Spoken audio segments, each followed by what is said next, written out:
Well, today I've been in a male-dominated industry for 20 years, and I didn't really know that that was a thing. I didn't pay attention to that. I was just doing the work. So if I think back in my 20s and what I was doing there, leading a sales team, and not knowing how to climb the ladder or how to have a career path or anything like that. So the young version of me is also there.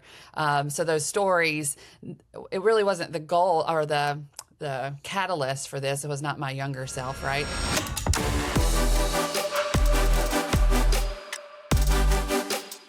Hey everyone, it's Tony Will. Oh my gosh, today's episode is a fun one, and I cannot wait for you to meet my next guest. But before you meet her, let me tell you what you're listening to. Women In is a podcast that celebrates women from all walks of life and the people who uplift them. Each episode features incredible voices from my world, sharing stories that spark inspiration, challenge the status quo, and remind us that empowering women empowers everyone. This is a bold, curious, uncensored space where disruption is welcome, forward thinking is encouraged, and change is the goal. I'm passionate about breaking down barriers, not just for us, but for the next generations. Whether our paths cross professionally or personally, these conversations matter. Let's dive in and celebrate the power of connection, growth, and the people who are shaping our world, and this woman is definitely one of them. Charli Matthews Carruth is a digital media entrepreneur, industry connector, and leadership advocate who has spent more than a decade building online communities and content platforms that help manufacturing, engineering, and technical industries share knowledge, foster innovation, and develop future leaders. As the founder of Empowering Brands and Empowering Women in Industry, she is passionate about helping women in male-dominated industries grow their confidence, visibility, and leadership impact. Hey, Charli. Hey, Tony, thanks so much for having me. I love listening to that. It's so much fun to kind of hear the connection and collaboration we already have just in our bio description. I know. I'm like, it's no wonder we came into each other's lives. So that's where I like to start. How did you and I meet? Yes, so with Empowering Women in Industry, we have conferences. It started with an annual conference, but now we're having local conferences. And one of the members of our team, our committee, she met you in your town. And we're thinking about coming to your town to actually have an event. And so just through that, she actually joined your event locally there and got to meet you and your team and just fell in love with your work. Makes sense because it is in alignment, right? We are trying to connect and empower those women out there doing amazing things to be there with them. And so it was through another woman who basically learned of all the work that you were doing, Tony. Got to hear your story and knew how we needed to be connected, both to share what you're doing too. Yeah, I mean, there was so much alignment, and when I find women who are doing the very similar work that I'm trying to do, and I'm just like, yes, like there's power in numbers. I'm not alone. And immediately I was looking at what you do. I joined one of the calls you had and met some amazing women, and hopefully getting to an event of yours. That's my goal. So, because here's the thing, I do speak at these, and I like to call this out for anyone listening to this. I do speak at a lot of conferences, but I go to as many as I speak at as well. And by that, I mean, I don't always need to be on the stage. I like to learn and connect with other people. And quite frankly, I actually think it's better to go to a conference and see if it's the right fit before just saying, hey, I'm going to speak here. And that's how I do things. I want to support the event and go and learn. So I get on my soapbox a little bit. We absolutely do that. And we talk about, we want our speakers to also, they're giving, right? They're giving of their time, their energy, their knowledge, their resources. Really, the good ones, their whole self, right? We're getting to see who they are. And the other side of that is that I want them to sit back and then receive from the rest of the speakers in the room, the women that are at their tables.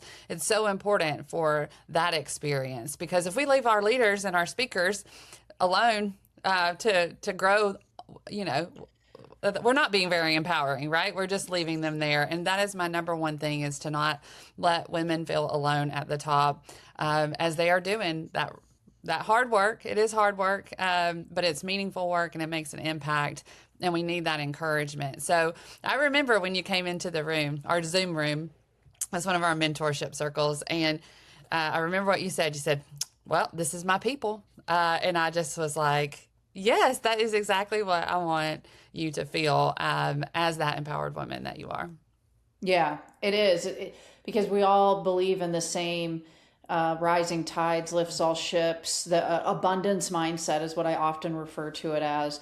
We're all unique. We're not competing against one another. The only thing that's scarce in this world is time.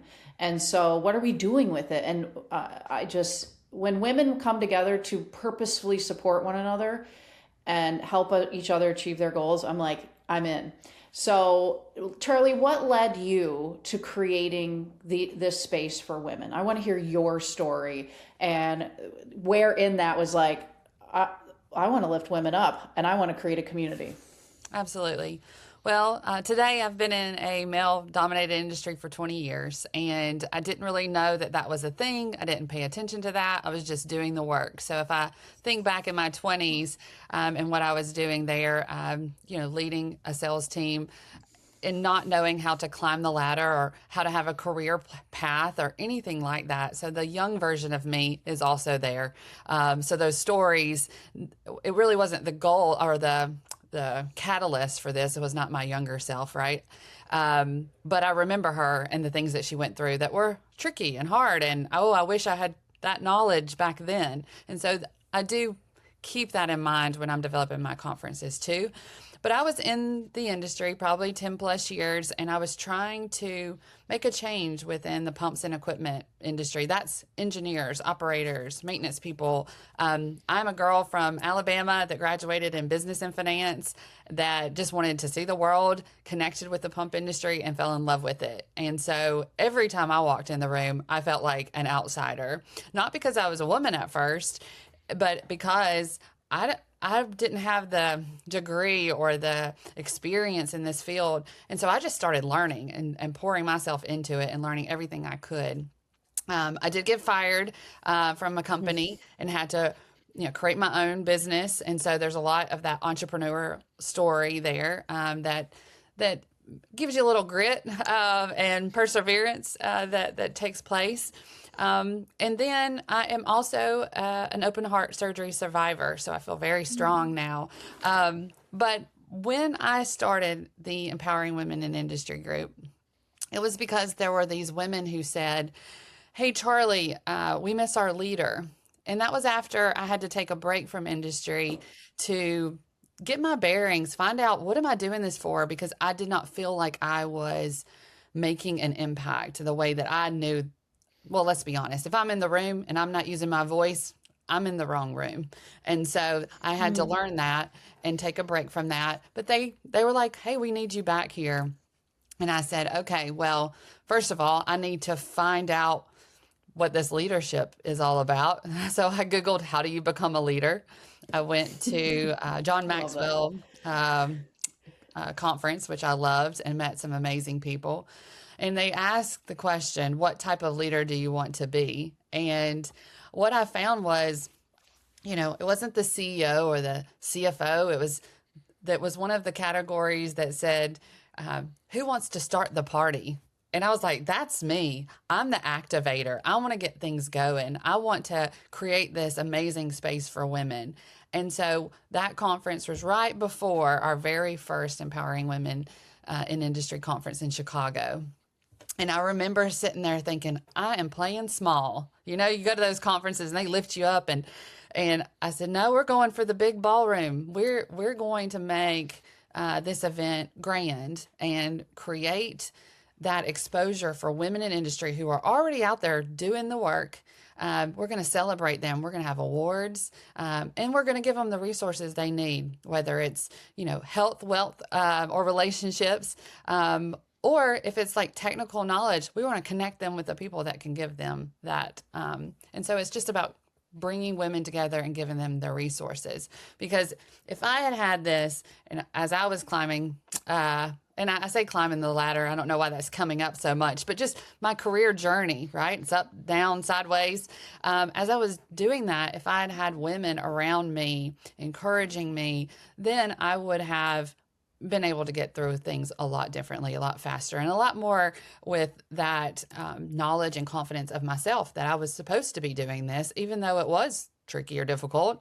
You wouldn't be, thinking of, hey, is it me? Is it me? Am I the one that's the problem here? And so I create those spaces for women so that they can feel like their best selves, right? I always say I like to empower women, to give them the power and authority to do something. That really means that I'm putting up that mirror and showing them they already have it within themselves. Yeah, and you're an activator, like you said. So you probably see what I see, which is women get stuck sometimes in the doing because they want to know exactly the blueprint. They want to know the path. Am I doing it the right way? I'm using air quotes. And instead of just saying, I'll figure it out as I go, and we'll see what happens. And so, go ahead. That's don't we do that in everything, right? It's like we have to have all the things before we can push go, to see that vision instead of taking the next right step. Yeah, it's good. So tell me, let's connect that to the when you decided to have your first conference, and you said it was annual at first. Yes. And having been through this myself, I know, there's always a story within that usually. So what made you decide to do it, and where did you start? Well, there's a group of women in the water industry. They're operators, and they were doing the Operations Challenge at WEFTEC. This is a water wastewater conference. They needed a sponsor. And because of the work that I was doing, people, I guess, kind of knew that this is the space that I am passionate about, women in industry. They let me know about it.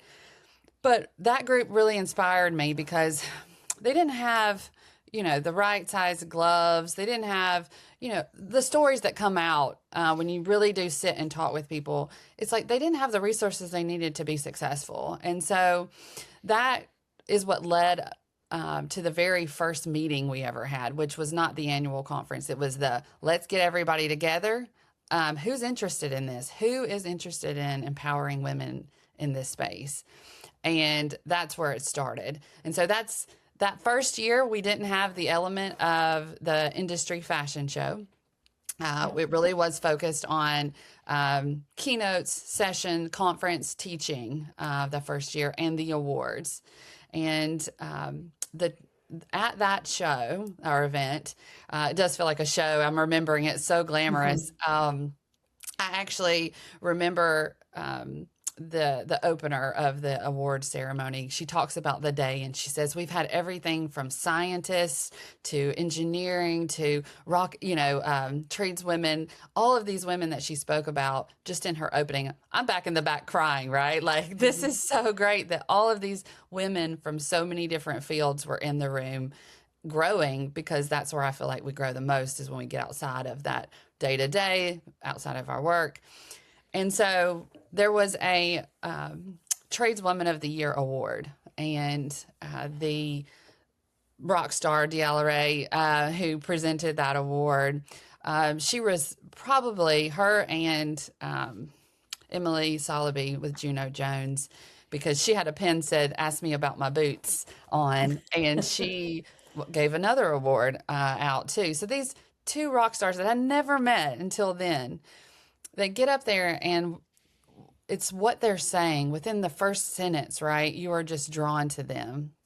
And I like, okay, what do they need? It ties back to those women that didn't have the right gloves, that don't have the right safety gear. So workwear became very important in the spotlight for me. So everything from stylish safety boots, right, that we want to have, we need to have. Just talked to somebody this week that's entering the industry. It's like, what do I put in my car? What do I drive from, the office onto the job site? I have to change. What does that look like? And so I really think that it shifted after that conference. But I have to tell you this piece that I really did fall in love with.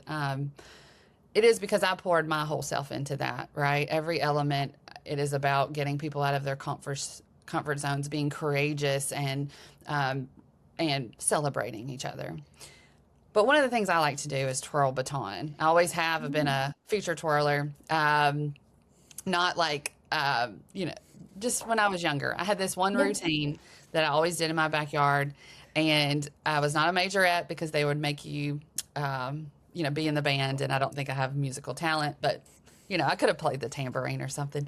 Anyway, so I'm standing there on a stage. I have a gold dress on, red high heels, and I'm twirling a baton in a male-dominated industry. And I just thought, yes, we can be ourselves. We can be ourselves in this industry. And it was so beautiful to me. So when you ever, think, when were you on your top of your game? What was your best moment ever? I can remember that moment because I was truly being myself. I'd started the party.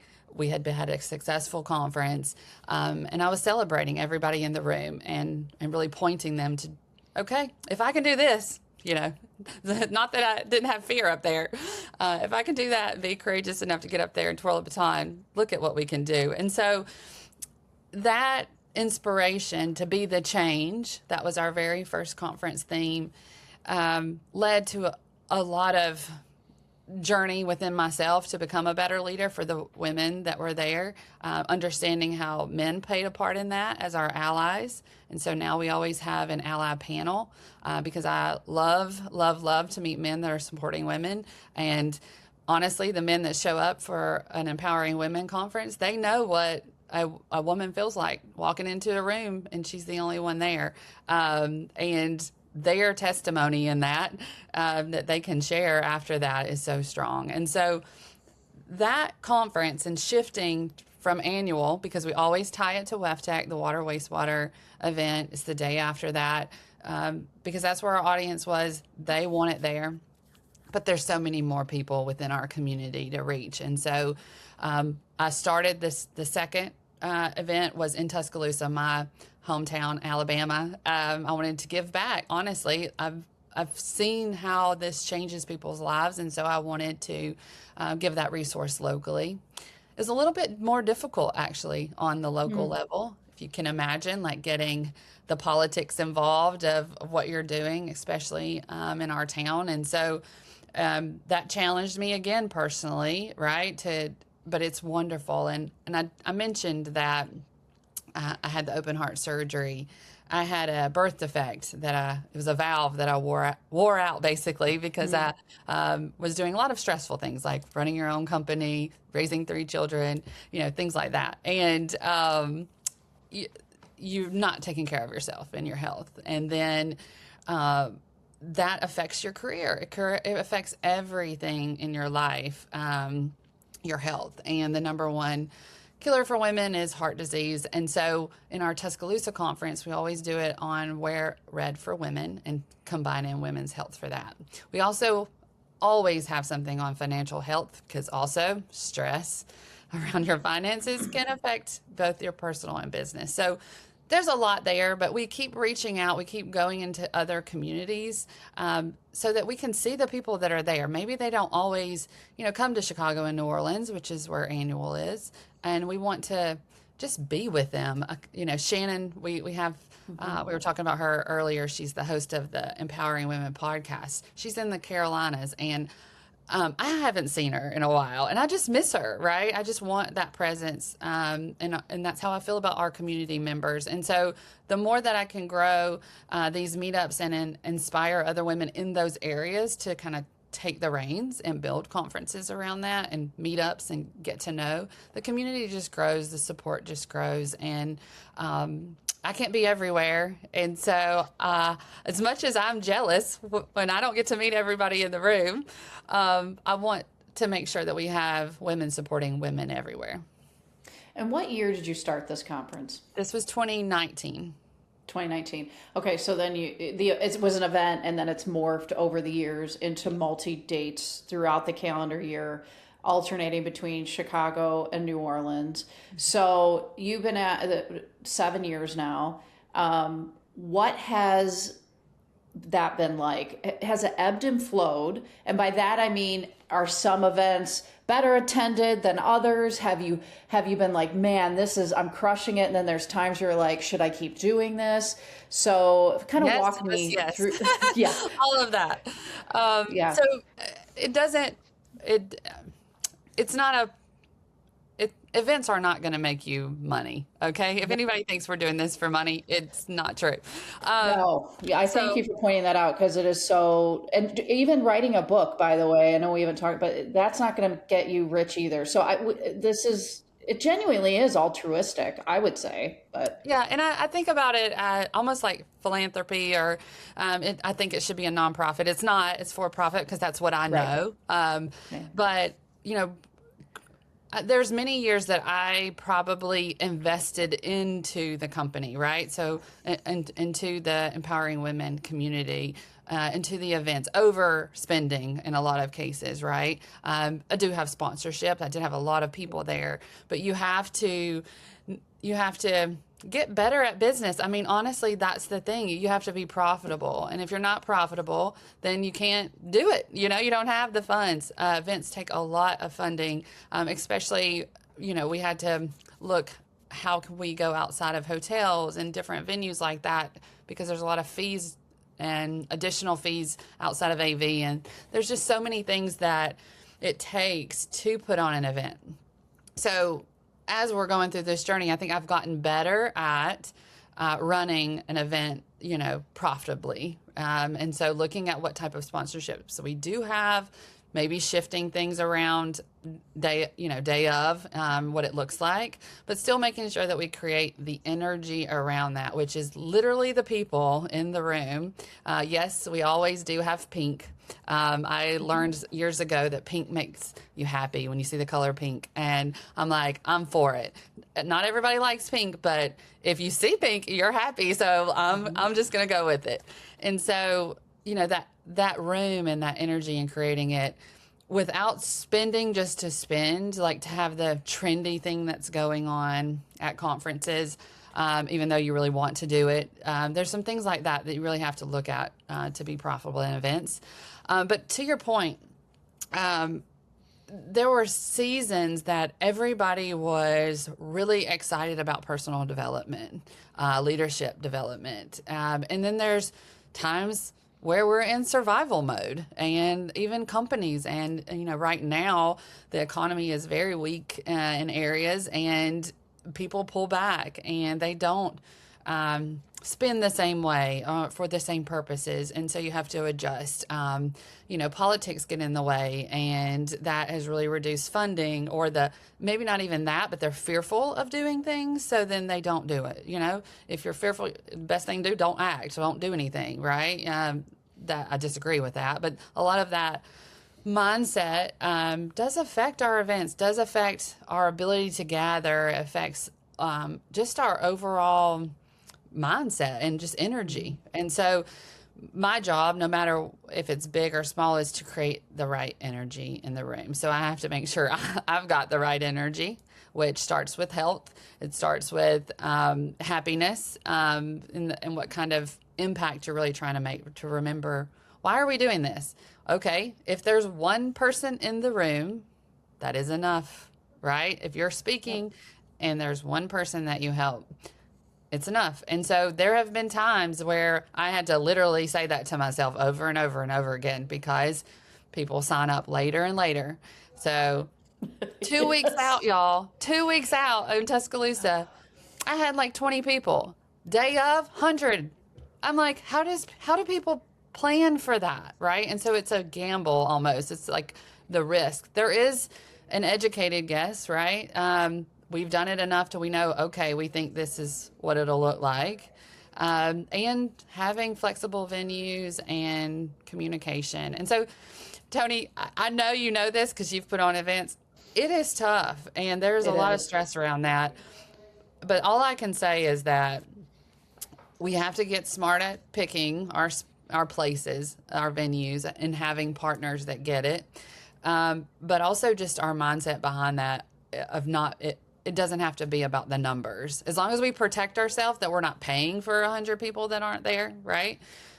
Then make it about, okay, what did we build? Did we build something that would help one person? Yes. Okay, then it's worth it. As long as we remain profitable, or at least even, right? As long as we're not losing. Because I want to talk to our business owners right now. Like, that's not something that we need to do. If we are losing money, and our business is failing in that regard, then we're not going to be in business for long. How are we going to sustain? And we have to do that in order to make the impact that we want to make. So hopefully people will kind of take that to heart, look at the business side of it, even though it does take our, emotional intelligent self also. It's a challenge. It's a real challenge, Tony. It is. Every single word, I'm like nodding my head. I feel it in my soul because I too have been doing these conferences, and it's interesting on the business side because I have sponsors too, and I've committed it to myself to only have this event in Kalamazoo, Michigan, because that's who I am. I'm born and raised here. It's important to me to bring people to Kalamazoo, because Kalamazoo itself isn't necessarily a destination city yet, but I'm committed to that. And so I've had people offer, can we bring it to Ohio? Can we bring it to Florida? And I'm like, thank you, but no, not right now. And maybe never, I don't know. But so for me, but what I run into on the business side, and I have fantastic sponsors, but I have some who are like, oh, there's only going to be 75 people in the room or 100 people in the room. And it's not like I'm asking for high finance here, where it's very reasonable. And I have found that to be very, and I'll be candid because that's how I am. I'm like, just short-sighted and not to look at what you're talking about, the bigger picture. And so the lifting of women up, the connecting, the learning, the growing all fuels it. But the behind the scenes stuff, it's like business owners, you've got to be able to see like what we're trying to do here. And these are female owned businesses that I'm talking about. And it's like, ah. Well, you know what? So two things there. One, just the 100 people that are hearing a message is huge. I think about this with the podcast too. We're in their ears. We have their full attention. How often do you get that? You just don't. You don't get that. They've taken off a day of work. They are from their family or their work or whatever. They're in the room, right? Which is significant. We just talked about time. That's huge to have that type of audience and their full attention, really. Same for podcasts. So when I hear that, I think, how many people would set up 100 sales meetings and think that was amazing, right? Like, yes. And so it's that attention, but it's also like, what are we trying to do? What am I going to get if I sponsor the woman? It's not going to come directly into my sales line or whatever. And so that's more of the buy-in that we are helping each other. We are all going to be more successful, and it will come back to you. People change jobs. People talk to people in other careers, in other jobs, and just because you supported them, it's going to make more of a difference. You're going to go to the person that supported an Empowering Women conference, and you saw it. You're going to buy from them over someone else just because you know that they support women, right? There is something there that's not tangible, but it is affecting people's lives and affecting our mindset, even towards our sponsors. So the other part of that is, I guess, the why. Why are we doing it, And you talked about bringing people back to Kalamazoo, which is it's a beautiful place, y'all. But also that affects your business, like your other business, Yep. right? You get more And people hockey. there. We got more fans in the seats. Yep. And so everything, it is looking at the big goal. And I'll talk about it this way. Somebody asked me, why am I doing this? In one of my leadership courses I was taking. And I was like, so I think about my daughter. She can have a good family life, a work life. And they were like, go bigger. Think, which is a great purpose to have, want your family to be. But honestly, I want that for everybody. I want male and female families with children or not. I want them all to feel like they have a good life, right? And that does involve work and that involves play. And, I want that to be part of our lives. And so if you think about that, when I look back, will I have affected anyone's life? You hope you have affected your circle, your family right here, close to home. But yeah, I feel like it's much bigger than that. I feel like we are called to go out and be that light for other people. And so, yeah, I don't know how many it should be, but I know it should be every day. I should wake up and think and work on this, so. Yeah, exactly. When's your next event? Well, it'll be after this. So today is July. We're going to be in the Carolinas. But when this airs, it will be the October event. It's in New Orleans. It's the day after WEFTEC. It will be, September 30th, October 1st, because we have the Members Mingle Industry Fashion Show, which is so much fun. Just literally, we are showing what women in industry look like. It looks like all of us.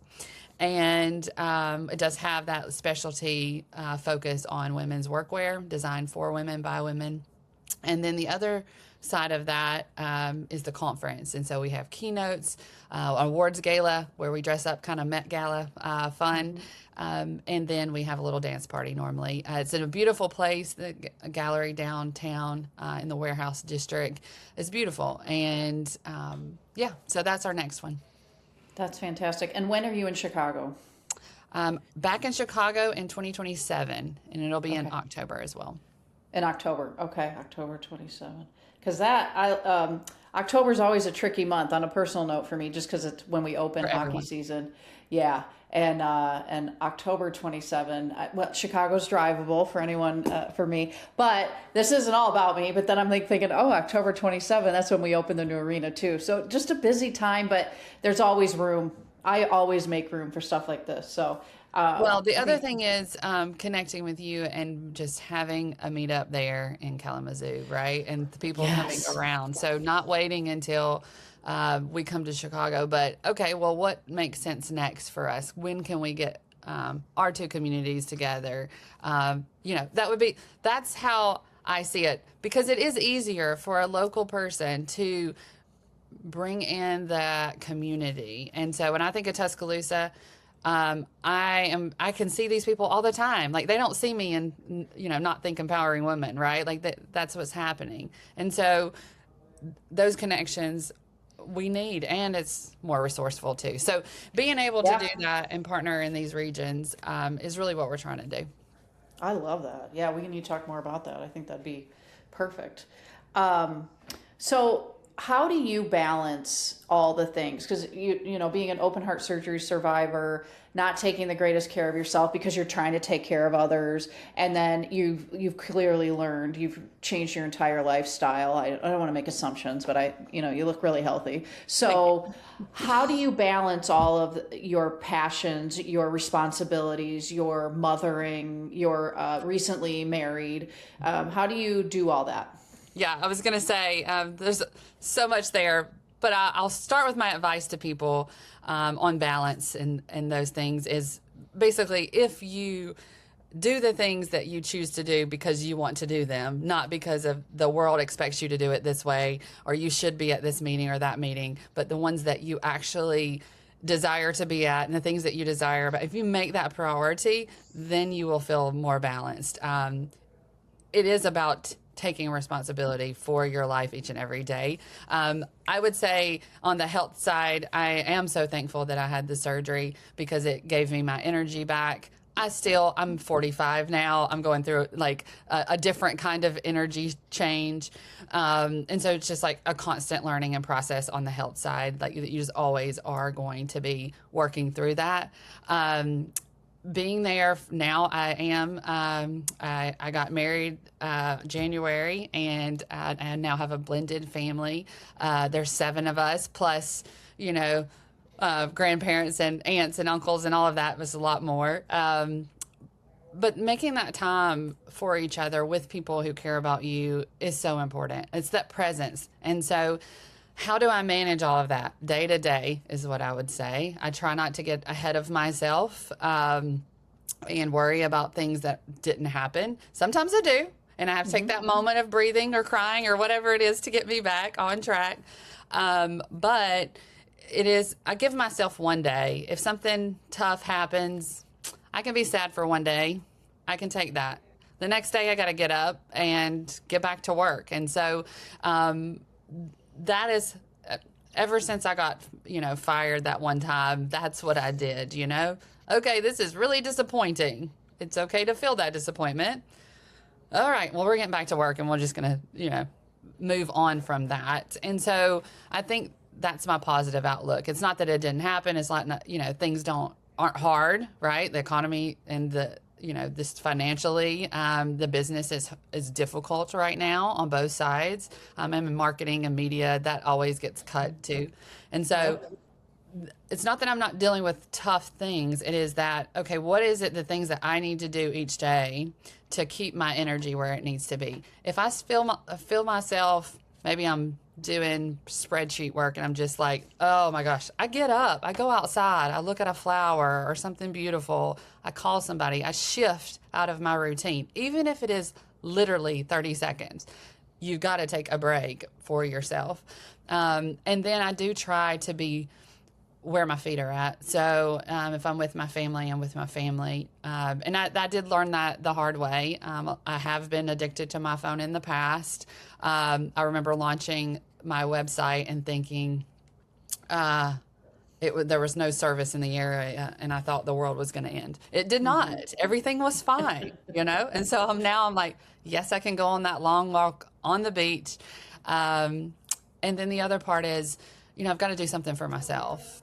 Just me, I've got to either be out in nature. I do go to Uganda and do my ministry work there, which is really rewarding and fulfilling. And there's things like that it takes you away from your family. These things that are just for you. But I think that is really important so that you can be filled up, full of energy, that good kind that you want to share with everybody else. And so I think that's what keeps me going is just taking those little moments for myself so that I can give back to everybody else. Yeah, absolutely. Let's shift gears. I mean, we've been talking about women and empowering women the whole time, but who specifically in your life, Charli, has been an instrumental woman or women that have helped you get to where you are today? Yeah, I have to mention my mom. She's a rock star. She's a single mom with 4 children, changed careers from education to nursing, but she's always there. She's, the biggest cheerleader that says you can do anything you put your mind to, right? So she absolutely is always there. But also I've met so many women, most recently, all of these women in industry. I talked about Diala. She inspires me greatly, just to the amount that you can do just by trying it out. Like, you grow and you can try things. And then, gosh, there's so many to name. There's a lady here in town. Her name is Jackie J. And she's in business. She's in banking.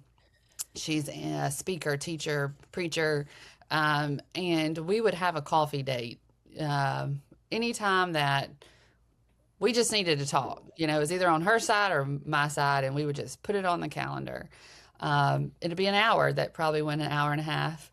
But literally, we would just be like, this is what's going on with me. This is what's going on with me. And how can we help each other? Even if it was just like having a prayer time, or if it was like, I'm going to be at that speaking gig that you're doing just to support you. She is monumental because she's a Black lady, and I love that. I love her energy, and I love that when I was building Empowering Women, and we had a magazine, that you put on the tables or whatever. The cover had everybody's picture that was either speaker, part of it, and it had a little mirror at the bottom so it would show you. But as we were developing that, there were no women of color in our group. And we were talking about how do you create imagery from people, so you can get them there. And I was like, I need to ask a friend about this. And so I literally did. I went and asked several ladies here, but it was like, well, you actually have to include them. You can't just make photos, get some stock photos and think that's going to work. No, it's like, no, they need to be speakers. They need to be in your community. You need to have brunch with them, things like that, having that conversation, it really did make such a difference, because as a marketer, you're trying to market to people. How can you get their attention? And literally it's presence. It's sitting down, talking to people, getting to know them, getting to know what they like. One of the conferences she puts on is called The Bags We Carry. And first you think about that. We got some heavy bags, you know. The other thing is like, hey, we like bags. Like we like to get like, you know, a great purse, and just getting to know people like that and what would bring them in and have a good time, what makes them have a good time. Me, what makes me have a good time is not the same thing as going to make somebody else want to show up, right? And so being able to be flexible in that. And anyway, she was very instrumental, not necessarily in that situation, but just my sister that's always there for me, and really did help me through on the banking side, the financial side, which is difficult. And, you know, I think so much you talk about women, and I'm thinking about a teacher.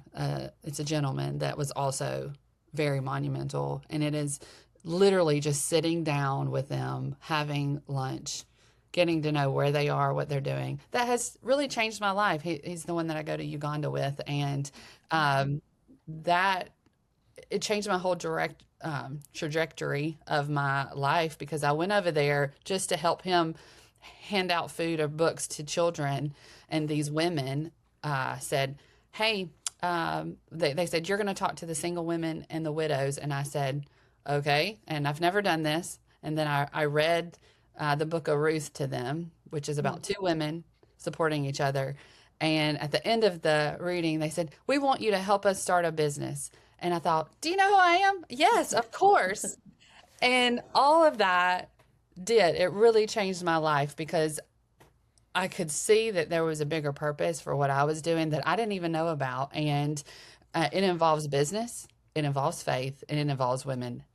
And it just was like all of that through my, math and science teacher turned coach, turned accountant, turned, it was wonderful. So there's so many people, Tony, I couldn't say just one. No, it's hard. I know it's a tough question. Okay, we're going to get close to wrapping this up, but I want to ask a few more quick hitters. What are you learning about right now, Charli? And that's either a podcast you're listening to, a book you're reading, or however you take in what you're learning from. What are you learning about? I'm learning about packaging my story in order to have coaching, book, speaking, that condensed. I'm sure know now that you have your book, but on that path, I have the book idea, I have the framework. I've built my personal brand to build my business many times, but after 45 years, you got a lot of stuff in there. What needs to be told to make an impact, right? And so the right impact, we can get into that a lot, right? So I'm learning how to describe what all the lessons I've learned, right? How do you package that and get that out there? That is what I'm working on today. No, well, if you need any help, I can. I'm living it right now, and I have learned a ton. So, we're learning the same things. So, all right, a fun question. I believe there are two types of people out in the world, and this one's specific to our cell phones. Now, I know you've been able to detach a little bit from it, which is great and healthy. But are you the type of person that will let the battery drain all the way down and get near zero and almost die, or do you need to keep it above 50% to feel comfortable? I'll let it drain. I'm not comfortable when it's that low, but I'll let it go. But I'll tell you this, as soon as it's been 2 minutes, I'm not leaving my cell phone anywhere, because in 2 minutes, I'm going to be looking for it. Right. So I am attached to my cell phone. But I guess maybe, it's having my mom there with her power pack to be like, okay, your phone needs charged. I don't know, but it will run down. Okay. A different one. Two types of people in this world. Laundry. Are you the type that throws it all in, or are you separating your lights and darks and colors and all that? I'll throw it all in. If I got a lot of time, I might separate it. But if it's my favorite white shirt, I'll make a different load. Okay. I love it. Charli, this has been so fantastic. And you and I could really talk for multiple episodes about all the things that we're in alignment on and what our missions are. They're very, very linear, parallel paths. So thank you for what you do. I'm excited to continue to be engaged in your community and a part of it. And I'm just cheering you on all the way. And the more women we can empower, the better. Where can people find you? Yes, I would say LinkedIn is probably the best place for me. Charli Matthews Carruth. I'm redoing my website, or I'd give you that one. So coming soon. But yeah, you Google my name, I'm going to come up. I'm the girl in the red jacket most of the time. And I put on a little purple, which I think is really cool because the screen has purple on it today. Yeah. Magic. I don't know. Love that. And so, yeah, look for me. There's a red heart or a red jacket normally. Awesome. Well, thank you for everything, and I look forward to staying connected. If you all are looking to connect with me, I'm not hard to find. The hockey side of my life is at kwings.com. And then everything else I'm working on, including my book, Rebellious Success, which by time this airs, will be out and available for purchase anywhere you can buy books. I do support and cheer on local businesses, so hear me out on that. And that can be found at TonyWill.com, and I'm on all social platforms as well under Tony Will. And until next time.